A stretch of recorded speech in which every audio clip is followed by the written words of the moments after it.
afternoon, good night. It's a good morning actually for our main guest today. It's 7 a.m. in his time zone where he's currently at. We have a webinar organized. We focus today on culture change, strategies for culture change, and we're super happy to have Brian Nosek here. I will introduce him in a minute, but before that, I do want to acknowledge that we're also very happy to organize this webinar in collaboration with the Catalysi project.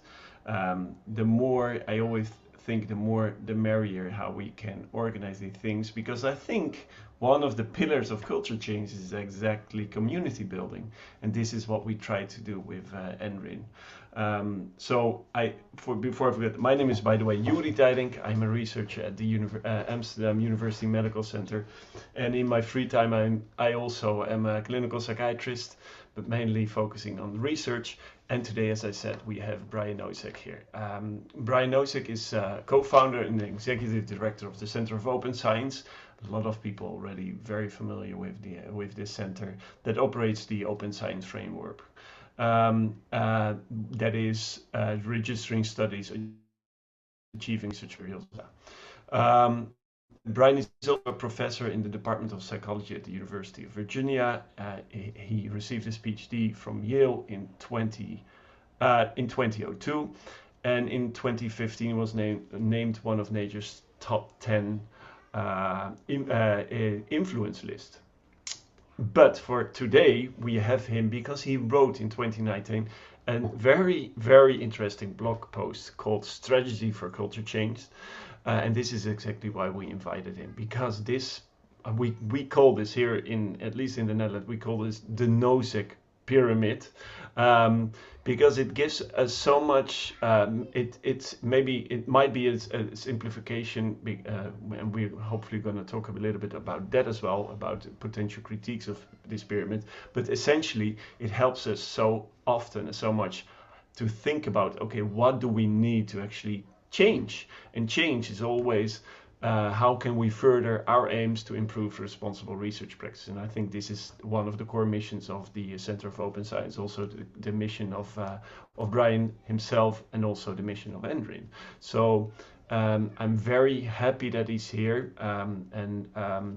For how we do this, we have 30 minutes of talk, and then we have 10 minutes for the referee. That's Robert Hoogstad. I will introduce him briefly in a minute. And after that, we have open discussion. So if you have any questions during the webinar, please fill them in the chat. And after these 30 minutes, we will have plenty of time to get these questions and talk with and have discussions with Brian and Robert about your questions. So don't hesitate and put them in the chat so we can try to answer them. Having said this, and again, I'm very happy that you're here, Brian. So please, the floor is yours, and looking forward.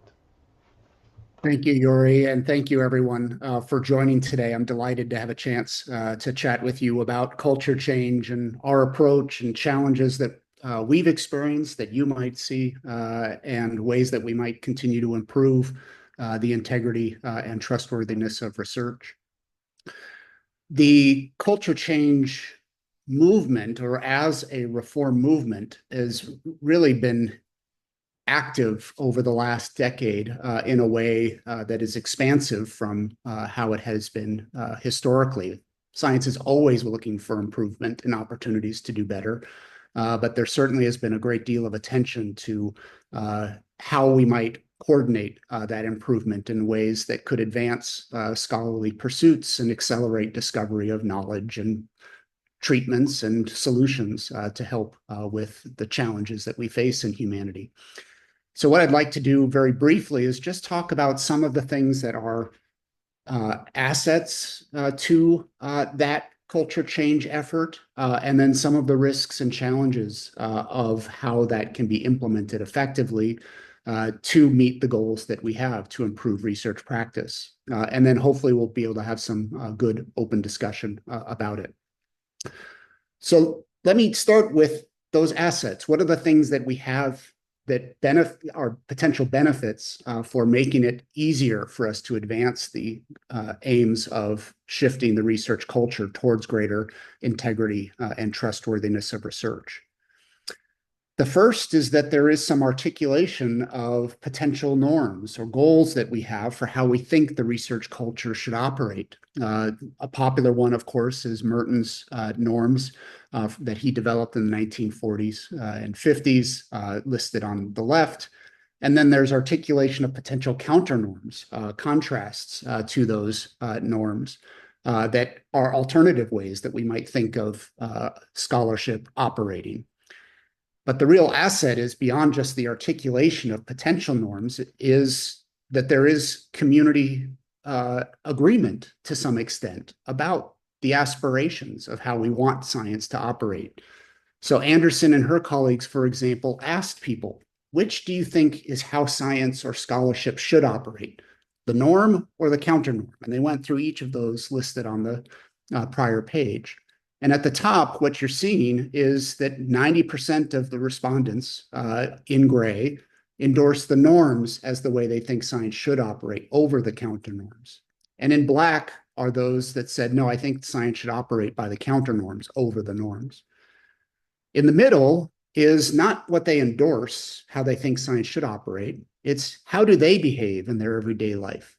And what you see is that still most people say that they behave according to the norms over the counter norms, but you can see an increasing proportion of people say that both of those norms and counter norms in the gray slash lines are having weight in their behavior. And then at the bottom is saying don't tell us what your behavior is, tell us what the behavior in your research community, how do they act? And you can see that there's some shared recognition that while I may endorse those norms of scholarship, I try to behave by those. I don't perceive that my culture is operating that way. So why is this an asset? The asset here is that there is some shared aim of how we think scholarship should be done. And there's some shared recognition that the current research culture doesn't manifest that. And so that is a leg up in a culture change movement. It's not trying to convince people of some new values that they don't yet have. And it doesn't require a whole lot of convincing that the current culture doesn't meet those values in the ways that we might want. And so that is a very obvious advantage for opening the doors for conversation and engagement on culture change. Another asset is that there is a community of change agents from all over the areas of scholarship, different disciplinary interests, different particular goals that they have, different ways in which they can engage the community, from grassroots to top-down lever changers. And that is a critical asset in a very challenging change environment where many different actors need to take action in order to shift and sustain that culture change. A third is that while it's sometimes implicit, sometimes explicit, there is some collective alignment in how it is these various change agents are pursuing and supporting change in the research culture. The pyramid is the way that we organize the work at COS for how we try to advance culture change.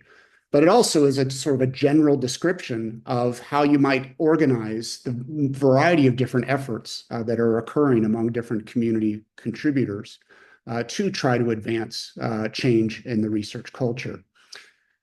The basics of the pyramid are that the foundation is making it possible for researchers to act in new ways that are aligned with their values. And that requires having the tool set, the infrastructure to support that. To the extent that you make it easy to do those behaviors, you're more likely to gain better adoption beyond the people who are true idealists, who really just are motivated to do the behavior no matter what, and are willing to go through difficult challenges to do those actions. Making it easier will bring people who are positively inclined to those behaviors and willing to do things as long as they can integrate it into their daily workflows and do it effectively and efficiently. Of course, not everyone is motivated by the new behaviors per se, and so a lot of the work in culture change is developing community norms, around those. Why is it that we would do this in our area of research? What does it mean for our work? Oh, do I see that others are also doing that work? How is it that I am taking risks or not taking risks by doing these new actions?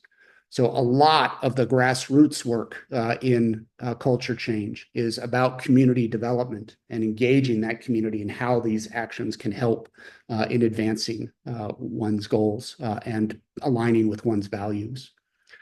And then likewise at the end, if it's not rewarded, it's going to be hard for the mainstream to adopt and sustain the new behaviors.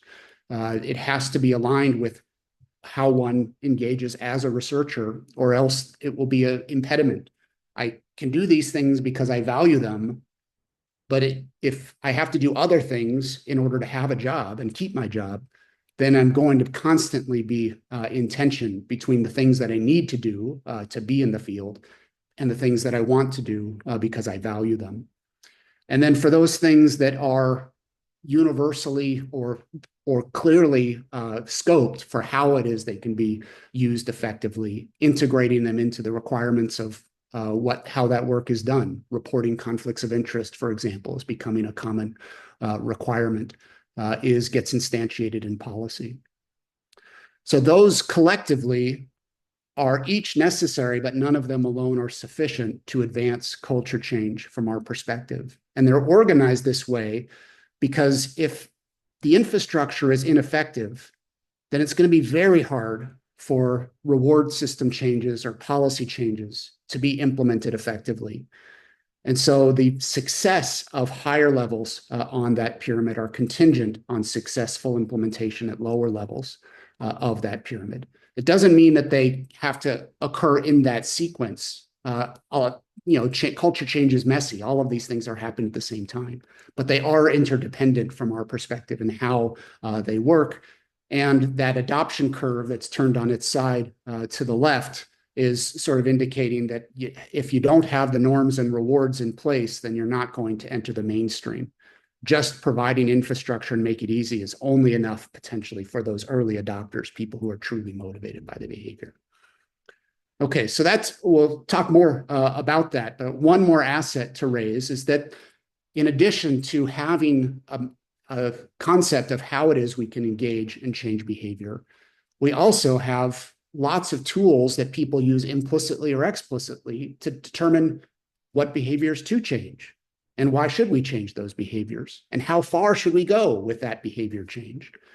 And that engagement strategy operates in a variety of different ways, and we organize our own work through this as well, which is there might be some areas where the type of open behavior, data sharing, has never been considered in that area of research.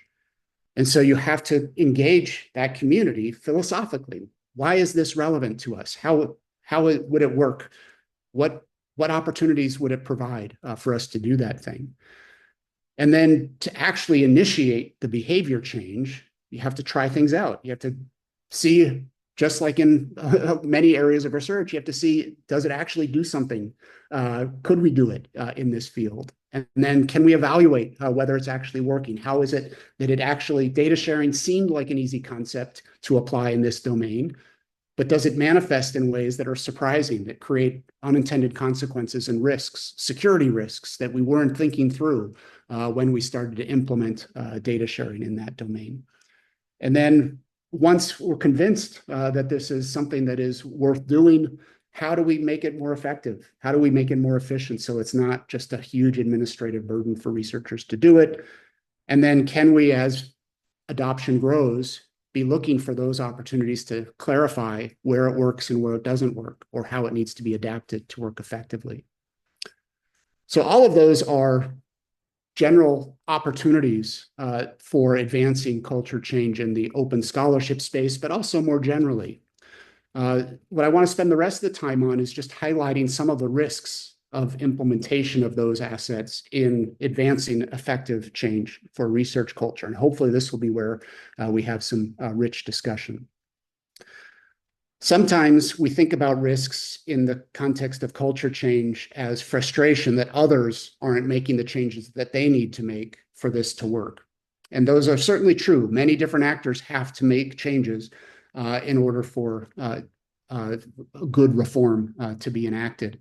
But I'm not going to spend time on what others need to do. My focus is on what is it can we identify that we can do as actors ourselves in these spaces to try to improve the way in which we're contributing to a culture change movement. So the first in open scholarship particularly is failure to attend to the fact that there is enormous diversity in the movement. Openness refers to a function of transparency, of sharing of information, and of including different people to the skills and interests and opportunities they have to participate in scholarship. And what can be opened is a variety of things. You could focus on the nature of the work, how people collaborate, the process of doing that work, things like creating data management plans or registration, on the outputs, the data, the materials, the code, the papers that get generated, how it is that we try to wrestle with scholarship and the actual process of engagement of scholarly critique and discussion and evaluation. And then, of course, the underlying tools and services that support all of that. So a lot of times the gaps that emerge in actually coordinating an effective reform movement are that people are actually thinking about and working on different parts of this problem and fail to realize that they're not aligned yet on what it is they're doing or how it is they're pursuing it. Another aspect of diversity that's critical is the motivations that groups and individuals bring to why it is they're trying to support open scholarship. Some of those motivations are about who participates, who's part of the process, how are resources distributed. Some of it is trying to understand better what research is being done. Transparency as a mechanism for making it easier to critique and easier to identify trustworthy results by having more transparency or more accessibility of the content of the research. And then some of the open scholarship movement is focused on improvement. How is it that we can improve the process of discovery, of knowledge creation, by changing accountability or fostering self-correction or rigor and reproducibility? This is another area where people who perceive, oh, we're working on a similar problem, may actually have different motivations. And if those motivations aren't identified and aligned, then the solutions can be in conflict with each other unintentionally. But what's been great about the movement over the last decade is that there is a lot of attention to this diversity, and many of the solutions serve multiple motivations simultaneously, which is obviously the ideal state, because then people that have different goals in mind can all be working on a shared solution because it meets multiple objectives. A second risk is designing for the idealists. Those people who are motivated by open scholarship per se, the initial adopters, the people that push the community into new domains. These are vital contributors to culture change because they demonstrate the possibility, the promise of new behaviors in the research culture, but they are different. They're at the front tail of the distribution. They are different than the mainstream. And many times the idealists take on, for example, open science or open scholarship as part of their identity, what it is how they think of themselves as a scholar. And it might show up in the Google Scholar profile. Open science is a motivation, is part of their scholarly interests, and in how it is they think about and talk about the work. But most of the mainstream doesn't think about open science that way or open scholarship. It is a tool set that helps them do the good work that they want to pursue. And so recognizing that those motivations for why these sorts of behaviors are of interest is critical because it can change how it is we orient the messaging and the approach to engaging people. A lot of the times I've tested sort of new solutions that we've had over the years with my spouse, who's also a researcher, because she isn't an open scientist by identity, but she is interested in doing great work in her lab. And so if I am not able to message it to convince her that this is something interesting that they might want to consider, then I know it's not going to work in a more general communication because it needs to hit How is this going to help me do my work better? A related risk in this domain is the notion that open scholarship is all or none. It's too overwhelming. There's so many different things that I need to do this. So I just don't have time to consider it, and I'm not ready to transition my entire orientation for how I do research to this new way of working. That's very risky because it creates a very high barrier to entry for anyone to consider adopting new behaviors. Instead, an incrementalism approach is much easier and more welcoming for people. Share a preprint. That's a one thing that you could do. And now you're doing things that are related to open scholarship. Oh, that's something I can do. I'm doing that. So a lot of the mindset of what it is that adopting these new behaviors should be like is the same as our learning mindset. We don't assume that we know all statistics or no statistics after taking a stats class. We know that it's a constant source of opportunity for improvement, of building new skills. Likewise with the open movement. A third risk is overgeneralization. It is so easy to say, here's this interesting solution, and see that there's many places where it could be applied. And that may be true. But if we don't understand how it is that that solution can be implemented so that it can be used effectively in those different domains, in those different fields, for those different methodologies, in those different regional contexts, then it won't meet the goals that the solution has because it's not fit for the purpose in that environment. And simultaneously, there's the complementary risk of undergeneralizing, of assuming, well, every field is different, so we need a different solution for every different domain and every different methodology.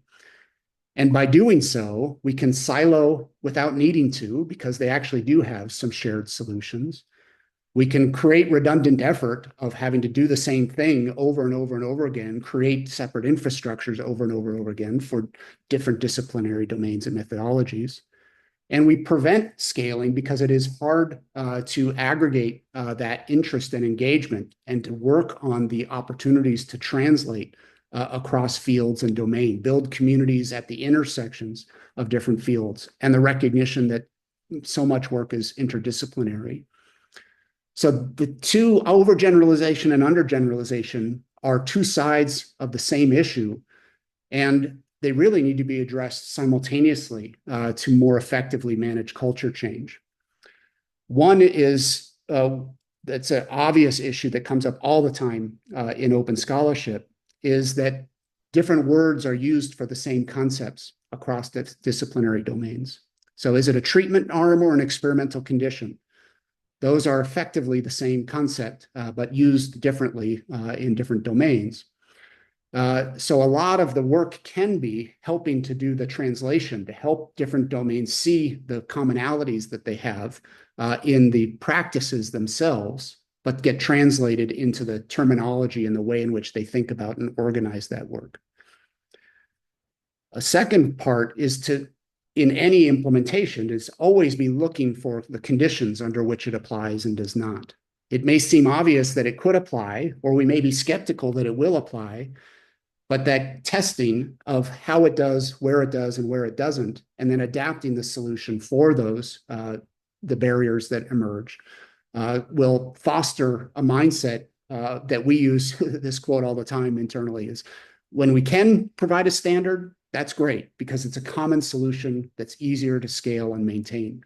When we need to customize because that there is a particular need, then we need to do so, or else it will leave that community, that group, that methodology, those people behind in ways that we shouldn't. Fifth risk is overconfidence in our solutions. It's very easy to see that solution and say it's going to work everywhere and all the time. I've got a little bit of evidence. Why wouldn't it continue to work?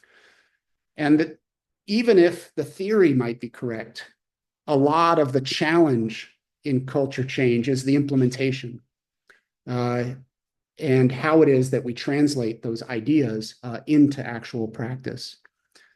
And so adopting a continuous evaluation cycle where we create a new solution, we offer it, we implement it in a new domain, and then evaluate how it was implemented, how well it was implemented, how well people are able to use it. Is it actually meeting the goals that we have? Will foster a continuous improvement cycle. And I think one of the major successes of the reform movement in this past decade is that the advocacy for behavior change has come at the same time as a meta-science movement of developing new solutions, but also evaluating the effectiveness of those solutions. And that there is a very strong and very needed relationship between the advocacy movement that's storming ahead on, we think these things will improve the research culture, and that research meta-science movement that's saying, well, maybe, but let's test, let's check. A sixth risk is bureaucratic burden. Any and all of these solutions and tools can easily become bureaucratic rather than good practice. Right? We aspire for the idea of sharing one's data to be something that the lab says, this helps me with my work. By preparing my data for sharing, we are being more rigorous internally on evaluating the quality of the data. We're finding errors of our own before we do the data sharing. So it is a benefit to the quality of our work to prepare the data for sharing and then to get the external review and use of that data to assess the quality of our work. But to the extent that the tooling, the policies are misaligned, oops, I just spilled my coffee, to all the extent all of that is misaligned with our daily workflows, then it just becomes a bureaucracy. It becomes something I'm doing for the purposes that someone else has of me, the needs that they require of me, rather than because it's good practice for my own. So solutions are best implemented when they accompany the norms work, that grassroots work that develops the engagement with the solutions and is driven by those norms and internal community desires, so that, for example, when a policy is implemented, the norms are already there. And so it's a very natural thing for people to adhere to the policy because they're already doing so. I highlight clinicaltrials.gov here as a simple example of how it is that a policy that has had many, many good impacts in increasing the transparency of registered trials also is treated as a bureaucratic burden by many in the field because the infrastructure is difficult to use. It's not considered part of the data flow. It's not considered part of good planning.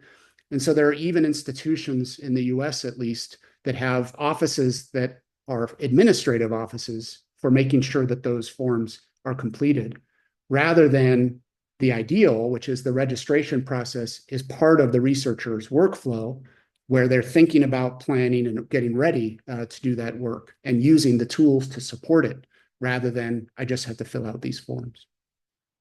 Okay, let me come to a close with just a couple more examples, and then we'll have time for discussion. A seventh risk is that we underestimate the amount of interest and engagement with the solutions that we offer. So this is one example. We have this survey called the Open Scholarship Survey, where we ask people for their support about different open scholarship behaviors, and we ask their perception of whether others support those behaviors. And this illustration is just for data sharing, where at the top is, in this sample in blue, is the percentage of people in education research, in this case, that support data sharing, in favor or very much in favor. And in red, a very small proportion that are against that, oppose it. But that sample estimating how their peers feel is below, where they perceive that education researchers are about equally distributed in opposition and support for data sharing. So this gap is extremely replicable. Every sample that we've ever investigated of researchers has a gap between what they think their community supports in open scholarship versus what they actually support. And there is always, in our samples so far, more support for the open scholarship behaviors than is perceived to exist. So that risk is best addressed by increasing the visibility of when people both support and act on those open scholarship behaviors. To the extent that you can increase the visibility of those behaviors as they're being adopted, it increases recognition that, oh, this is a thing that happens in my field. People are doing this. There are ways in which I can do it too. It's a thing that's starting to happen. And that can address a lot of the very common pluralistic ignorance. Okay, last two.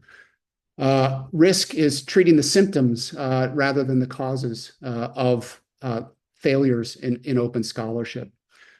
There are many things that have to be addressed because they're very problematic. Paper mills is the latest and dramatically growing problem where people are paying to get authorship on papers, and the papers themselves are often fraudulent or even use journals that have been commandeered, and editors are complicit potentially in getting payment to publish papers by people that didn't do any of the work. Now, that needs to be addressed because it's polluting the literature. It's a very big problem. And simultaneously, just addressing paper mills won't address the reason that paper mills exist, which is that researchers have to get publications in order to keep their jobs.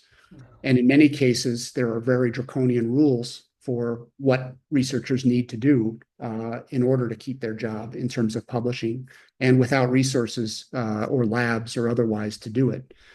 And so the true causal elements that create a market for predatory journals or paper mills or doing fraudulent behavior are much bigger, more systemic, and harder problems to solve. But they are the problems that need solving, in addition to addressing the immediate manifestations of that, as in paper mills.